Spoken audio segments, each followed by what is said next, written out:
Here's to family, and to truth, because the truth has a way of setting the right people free. I raised my glass, smiling at my wife Liana, as the crowd of elegantly dressed guests at our country club fell silent. Her parents, Robert and Margaret Thornton, nodded approvingly from their table. They probably thought I was about to deliver another one of my fawning speeches about their perfect daughter and the miracle child they'd convinced me to raise as my own. 2 years of calculated patience had led to this moment. 2 years of swallowing humiliation, recording conversations, and building a case while playing the part of the grateful, oblivious husband. You know, I continued, casually reaching for the remote control in my pocket. They say a picture is worth 1,000 words. I clicked the button. The large projection screen behind me flickered to life. But I think the truth is worth so much more. The first video began to play. The room went dead silent. I could feel Liana's eyes burning into me, but I didn't look at her. Instead, I clicked to the next image. I watched as the color drained from her face. Margaret's champagne glass slipped from her fingers, shattering on the marble floor. Robert sat frozen, his expression hardening as realization dawned. And Liana, beautiful, cunning Liana, stood paralyzed, her perfect mask crumbling before everyone who mattered in her world. I finished my toast, my voice steady and calm. Here's to every lie you fed me, and to every truth I saved for today. Then I walked toward the exit, leaving chaos erupting behind me. 2 years of planning had culminated in precisely 7 minutes and 13 seconds of revelation. The sound of Liana screaming my name as I reached the door was the sweetest music I'd ever heard. What they didn't know was that this was only the beginning. My name is Aaron Middleton. I'm an accountant from Chicago with a modest upbringing and simple dreams.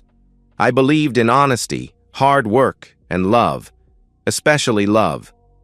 I'd spent my entire adult life building a foundation for those dreams, brick by careful brick. I met Liana Thornton at a charity gala where I was volunteering.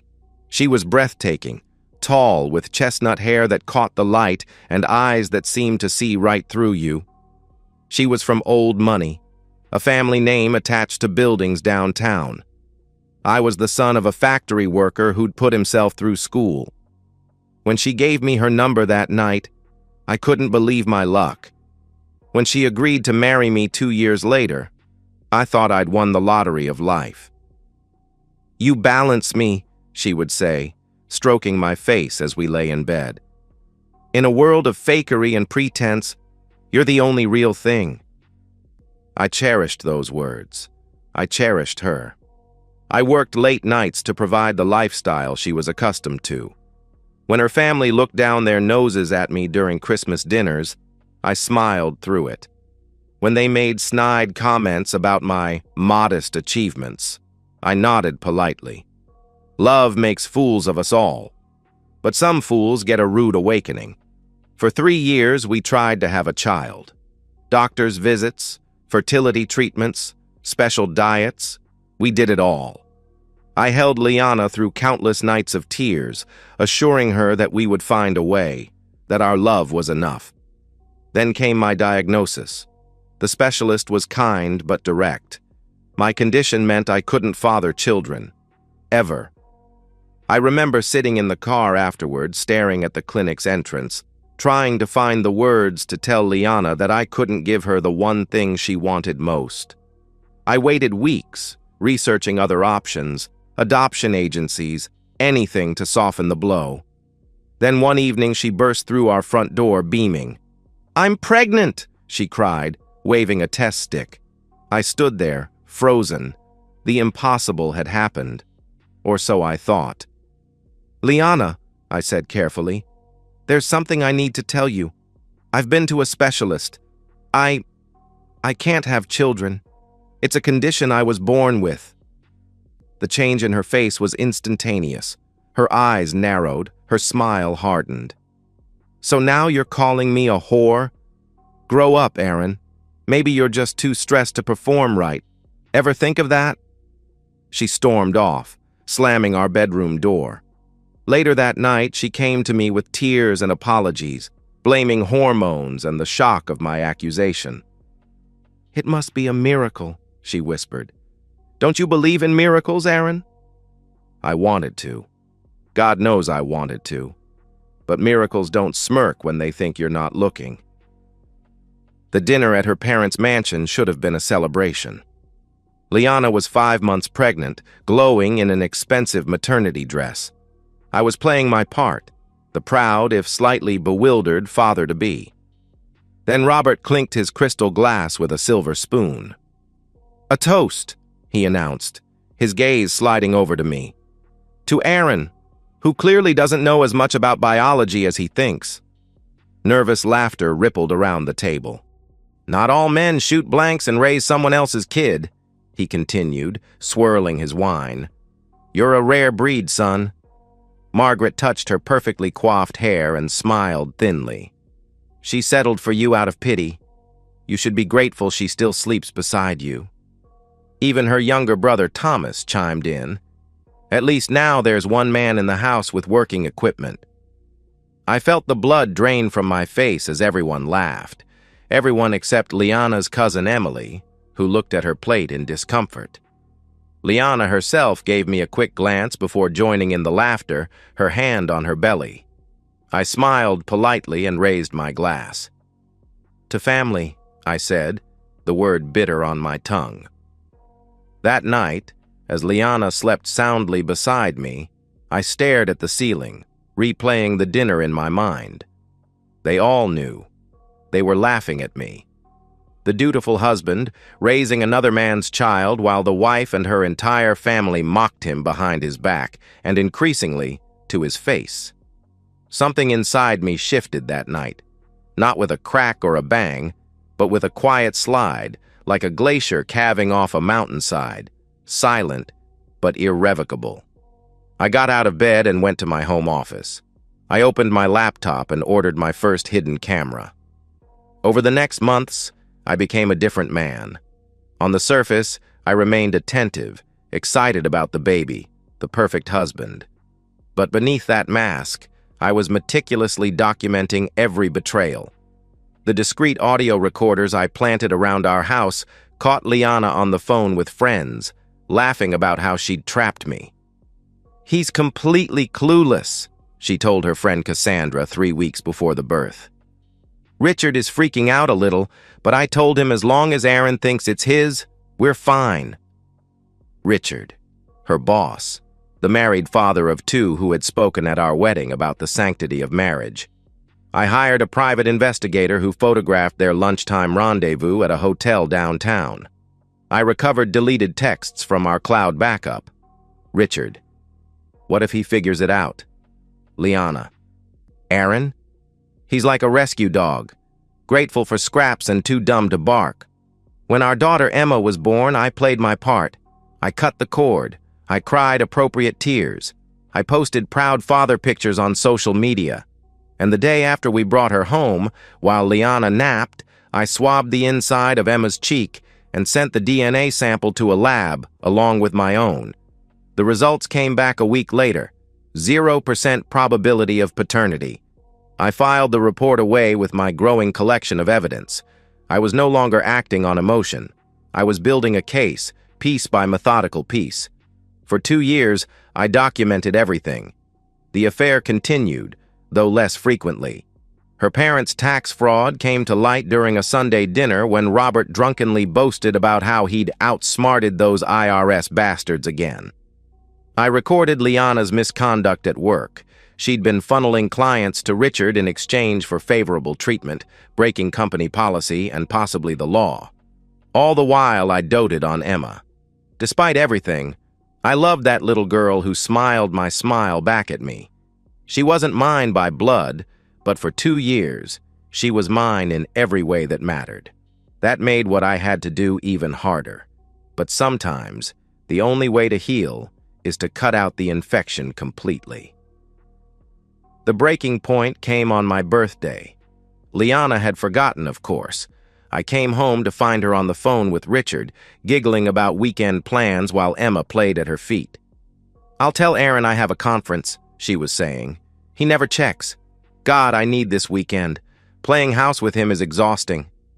I stood in the doorway, briefcase in hand, watching my wife plan her infidelity while my daughter, not my daughter, stacked blocks on our living room floor. In that moment, clarity washed over me. This would never change. The disrespect, the betrayal, the mockery, it would continue as long as I allowed it. I was enabling my own humiliation. That night, I began to plan my endgame. Timing was crucial. I needed maximum impact with witnesses who mattered to Liana. Her social standing was everything to her. Her reputation at work, her status among friends, her position in her family, these were the pillars of her identity.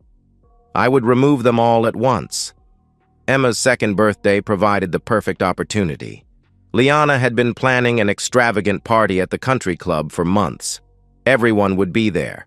Her parents, her brother, colleagues from her firm including Richard, friends from their social circle. I volunteered to handle the audio-visual setup for the celebration, insisting that I wanted to create a special slideshow of Emma's first 2 years. Liana was delighted by my initiative. "Finally showing some backbone," she said, patting my cheek condescendingly. If she only knew. I spent weeks editing my recordings, selecting the most damning clips, the most explicit text messages, the clearest evidence of the affair, the fraud, the mockery. I prepared documents, the paternity test, financial records showing Liana's parents' tax evasion, evidence of workplace misconduct. I consulted with lawyers about my rights and options. I filed for divorce quietly, timing the papers to be served immediately after the party. I liquidated our joint accounts and secured my personal assets. I documented the affair thoroughly for the divorce proceedings. Most painfully, I began the process of removing myself legally from Emma's life. She wasn't my blood, and Liana had made it clear through her actions that she'd never truly been mine to raise. The kindest thing I could do was make a clean break before she was old enough to remember me. The night before the party, I sat in Emma's room watching her sleep, memorizing the curve of her cheek, the way her eyelashes fanned across her skin. I whispered an apology she would never remember and a goodbye she would never understand. Then I steeled myself for what would come next. The country club ballroom was decorated in pink and gold, with floating balloons and a 3-tier cake that probably cost more than my first car. Liana wore a designer dress and worked the room like the socialite she was, accepting compliments on Emma's behalf. Her parents held court near the bar, Robert loudly discussing his latest business acquisition, while Margaret critiqued the catering staff. Richard had brought his wife and children, keeping a respectful distance from Liana while sneaking glances when he thought no one was looking. I moved through the crowd, shaking hands, accepting backslaps from men who had mocked me behind my back, air kisses from women who had tittered at Liana's stories about her fool of a husband. When it came time for the toasts, Liana looked surprised when I approached the microphone. I wasn't known for public speaking, especially at her events. "I'd like to say a few words," I announced, my voice steady despite the adrenaline coursing through me. The room quieted. Liana gave me an uncertain smile. "2 years ago, my life changed forever," I began. "They say becoming a father transforms you. They don't tell you how much." Approving nods from the parents in the crowd. "I've learned a lot in these 2 years. About family, about loyalty." I paused. "About truth." I lifted my champagne glass. "To family and to truth, because the truth has a way of setting the right people free." With one click of the remote in my pocket, the large screen behind me came to life. I didn't turn to watch. I didn't need to. I'd memorized every clip, every word, every gasp that would follow. First came Liana in our bedroom with Cassandra, laughing about me. The room fell silent. "Aaron? He's like a rescue dog, grateful for scraps and too dumb to bark. He actually believes this baby is his miracle. Can you imagine?" Then her parents at that fateful dinner. Not all men shoot blanks and raise someone else's kid. You're a rare breed, son. She settled for you out of pity. You should be grateful she still sleeps beside you." Text messages between Liana and Richard appeared on screen, graphic details of their encounters, plans for weekends away, mockery of his wife, mockery of me. Then came the workplace misconduct, emails showing how they'd diverted clients, manipulated accounts, broken company policy for their personal benefit. Robert and Margaret's tax fraud was next, their own words condemning them as they boasted about hiding assets and lying to the IRS.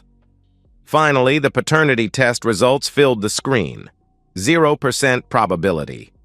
Through it all, I stood calmly at the microphone, watching the faces in the crowd. Shock, horror, embarrassment, rage.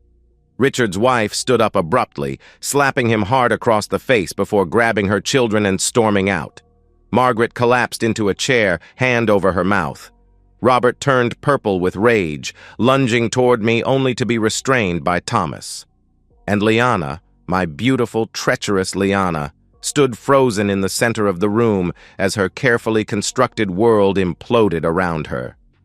As the final slide faded, I raised my glass once more.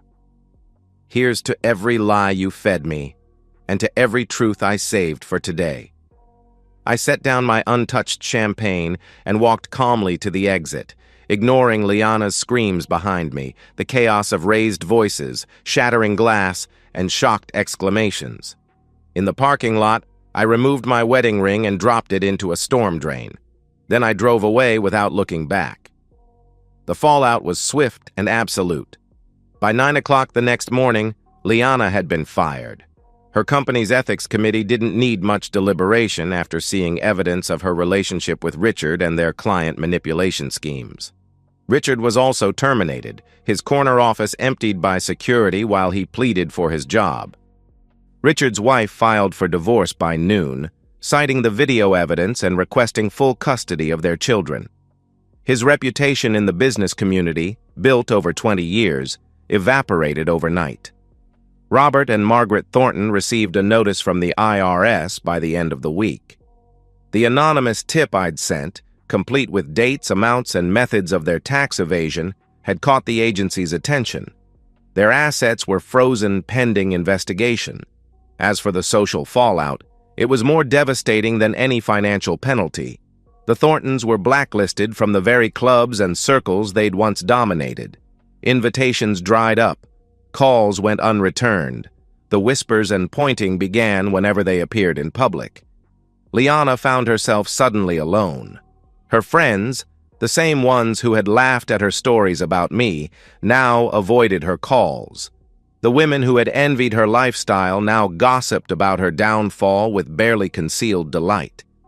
She tried to reach me, of course. Hundreds of calls, texts, emails, ranging from rage to pleading to threats. I never responded to a single one. The divorce proceeded exactly as my lawyer had predicted. With the evidence I'd gathered, Liana had no leverage. I took the house, the majority of our assets, and left her with the debts she'd accumulated behind my back. As for Emma, I made the hardest decision of my life. I petitioned the court to have my name removed from her birth certificate and all parental rights terminated. I couldn't raise Richard's child knowing what I knew, and I couldn't punish an innocent little girl for her mother's sins by remaining a cold, resentful presence in her life. The court eventually determined that neither Liana nor Richard were fit parents after evidence of neglect and emotional manipulation came to light. Emma was placed with Richard's sister, a kind woman who had always wanted children but couldn't have them. I set up an anonymous trust fund for Emma's education, my final act as the father I had tried to be. 6 months after Emma's birthday party, I sold the house and moved to a quiet suburb across the country. I started my own accounting firm, focusing on helping small businesses. I bought a modest house with a garden. I got a dog, a rescue, ironically enough. I heard through mutual connections that Liana had moved back in with her parents, now significantly poorer and socially ostracized. Richard had lost his family, his job, and his reputation, eventually relocating to another state to escape the scandal. The Thorntons, once so proud and imperious, had been forced to sell their mansion to cover legal fees and back taxes. They now lived in a condominium, avoiding the social events they once dominated. As for me, I began to heal. Slowly, carefully, I rebuilt my life on my own terms. I dated occasionally, but took my time. Trust doesn't come easily after it's been so thoroughly shattered. 3 years after Emma's birthday party, I received a letter from Richard's sister. It contained a picture of Emma, now 5 years old, smiling broadly at her kindergarten graduation. On the back was a simple note. "She's happy. Thank you for the trust fund. She'll know someday that someone loved her enough to make the hardest choice." I keep that picture in my desk drawer. Not on display, that wouldn't be fair to either of us, but close enough that I can look at it when I need to remind myself that sometimes the most painful decisions are the right ones. People in my new community know parts of my story. Not everything. I'm not one to parade my wounds, but enough that they understand why I value honesty above all else. They respect me not just for surviving betrayal, but for the calculated precision with which I handled it. There's a certain peace in knowing that I took control of my narrative, that I didn't allow myself to remain a punchline in someone else's joke. Liana and her family had crafted an elaborate deception, thinking themselves clever and me a fool. But in the end, it was my quiet patience that proved most devastating. Not a heated confrontation, not a messy, emotional scene, just the systematic, meticulous unveiling of truth. Sometimes at night I sit on my porch with my dog beside me, looking at the stars, and I think about how differently things might have gone if Liana had simply been honest, if her family had shown me basic respect, if Richard had honored his own marriage vows. But then I remind myself that I'm better off now, free from lies, free from mockery, free from the exhaustion of loving someone who saw me as nothing more than a convenient prop in her life's performance. The greatest revenge wasn't the public humiliation or the financial ruin I left in my wake. It was the simple fact that I reclaimed my dignity, my self-respect, and my future, all things they never believed I had the strength to do. In the end, I didn't just survive their betrayal, I transcended it. And that is a victory they can never take away from me. And so, we've reached the end of today's story. Was it what you expected, or did it take a twist you didn't see coming? I'm curious to hear your thoughts. Share them in the comments below, and let's get a conversation going. If this story kept you hooked, make sure to hit that like button. And if you're new here or just haven't subscribed yet, now's the perfect time to join our community. I bring you fresh, captivating stories every day, so click that subscribe button and turn on notifications so you never miss out. Thanks for watching, and I'll see you in the next one.